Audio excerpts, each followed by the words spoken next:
Welcome back. This is Module 1, the framework for Introduction to Transportation Planning, developed by Professor Mohan Venagala. This part will focus on travel demand modeling. Please remember all materials are copyrighted. We are now moving into the final section of this module, Part 1D, Travel Demand Modeling and Forecasting, which serves as the analytical engine of the planning process. As you can see from our module progress, we have completed Parts 1A, 1B, and 1C. We are now focusing on Part 1D, which covers travel demand. Travel demand modeling is essentially about predicting the future. We use these models to forecast how changes in demographics, regional development, and system supply will affect travel patterns, and how the transportation system will be used. The ultimate goal is to provide a rational, data-driven basis for all planning and evaluation decisions. Travel demand modeling, TDM, is the critical analytical bridge. It translates the what and who of urban planning, land use and zoning, into the how and where of transportation planning, infrastructure and policy. TDM takes future land use plans and uses them to forecast the expected demand on the network. Travel forecasting models are used to predict changes in travel patterns and the utilization of the transportation system in response to changes in regional development, demographics, and transportation supply. Modeling travel demand is a challenging task, but one that is required for rational planning and evaluation of transportation systems. This classic graphic from the FHWA illustrates the core concept. Think of the travel forecasting model as a black box. The 4 steps in the black box are expanded in the figure to the right.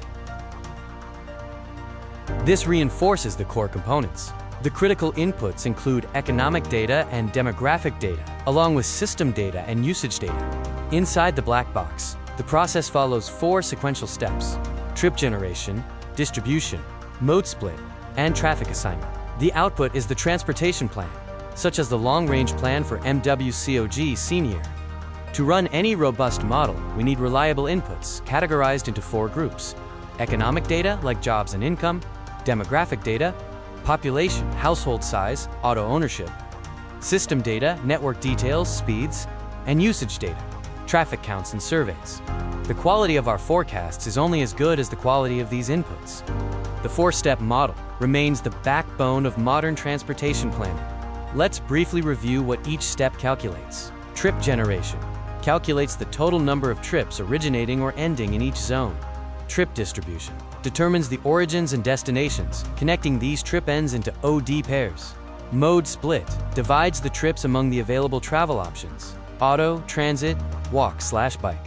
Traffic assignment loads the predicted trips onto specific routes and network links, giving us forecasted traffic volumes and congestion. Land use inputs define the future population, job locations, and urban activities. Before we can model travel, we must first model the city itself. We must forecast for the plan's horizon year. What will the land be used for? How many people will live there? Where will the jobs be concentrated? This data defines the environment that creates travel demand. Here are some essential TDM vocabulary terms. A trip end is an origin or destination. A trip is travel between 2 points. VMT is vehicle miles traveled. We will later cover terms like TAS, Traffic Analysis Zone, the fundamental geographic unit of analysis, MSA, Metropolitan Statistical Area, the core urban area, and HBW, home-based work, the traditional commute trip type. Note that this is not an exhaustive list of key definitions. To calibrate and validate our models, we must measure existing travel patterns. This is achieved through 3 primary methods: surveys, like home interviews for internal data, and OD surveys to map travel pairs. Intercepts, roadside interviews or onboard surveys to capture external and transit trips. Counts, traffic volume using sensors or manual passenger counts at transit gates. This framework shows that travel is a result of complex decisions. The long-term context, land use and economic development, shapes household and individual behavior, lifestyle, mobility decisions, activity scheduling, which in turn creates the short-term impact on transportation system performance. There is a trade-off in TDM analysis. As the level of detail increases, the number of alternatives we can feasibly analyze decreases due to resource and time constraints. The most basic forecasting method is trend analysis, which simply extrapolates historical patterns into the future.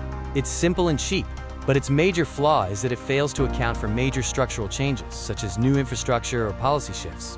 It assumes the future will look like the past, which is a dangerous assumption in modern planning. This reinforces the core function of the 4 steps.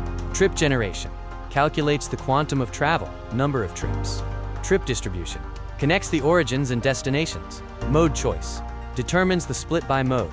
Assignment determines the specific route taken on the network. Many urban factors influence travel, including population demographics, employment and housing, geography and climate, and visitor populations. Most critically, we focus on the 4 Ds: density, diversity, design, and destinations as key levers for managing travel demand. This illustration provides a more detailed look at the 4-step process as used by the Metropolitan Washington, D.C. Council of Governments, MWCOG, showing the complexity and submodels involved at each stage of the forecasting process. This slide calls attention to the specific vocabulary used in travel demand modeling. Remember, TAS is the fundamental geographic unit, MSA defines the regional economic core, and home-based work, or HBW, refers to the key commute trip type. Familiarity with these terms is essential for reading and interpreting planning reports. Here are key resources for further study on transportation planning and modeling, including census reports and seminal NCHRP research documents. Please consult the course readings on Canvas. We will now briefly review the key concepts from Module 1. Prepare to discuss. What is VMT and what factors have driven its historical rise in the U.S.? How has the change in demographics, such as the shift to the quote-unquote population pillar, structurally altered system demand? Be ready to interpret the various census data visualizations we presented on population shifts and density evolution. Here are some review questions. Name the key national data sources, surveys, used for travel modeling. List the 5 basic elements of the transportation system. How do we measure system effectiveness using level of service, LOS? Explain the distinction between policy, planning, and operations. Finally, the must-know context for this module. Know the background of the Interstate Highway System, 1956. Recall the significance of key legislations and funding mechanisms, including the 1962 3C mandate and the establishment of the Highway Trust Fund. Understand the consequences of non-compliance with federal mandates. If an urban area doesn't comply with the requirements of the urban transportation planning mandates, there will be no federal funds for transportation project in that urban area. That wraps up Part 1D on the overview of travel demand modeling and forecasting, and it concludes Module 1. This slide and the following slides provide proper attribution and sources for all the images and data visualizations used in this video. More image sources used throughout the module are listed here. Additional image sources for this module are provided. This is a continuation of the image sources list. More image sources are listed for proper citation. Further image sources are provided for review. The list of image sources continues on this slide. This slide lists additional image sources used for visual content. More image sources are detailed here. Final image sources for the video content are listed. Image sources continue.